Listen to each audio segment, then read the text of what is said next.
नमस्कार। समयर सदुपयोग। समय अमूल्य संपत्ति अटे।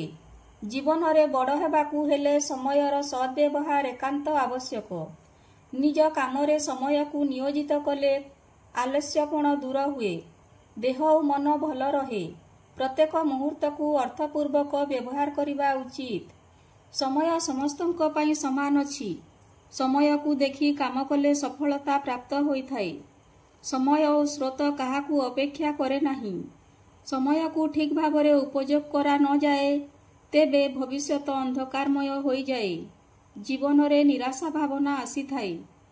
समय को पाठ पढ़ारे विनियोग कले परीक्षा रे भल नंबर निश्चय आसीबो। बड़ लोक माने समय को देखि काम करी सफल मनीष होइछंती। छात्र छात्री माने समयर व्यवहार जानिबा नितांत जरूरी अटे, कारण तांको आगरे रहिछि तांकर उज्जवल भविष्यत। धन्यवाद।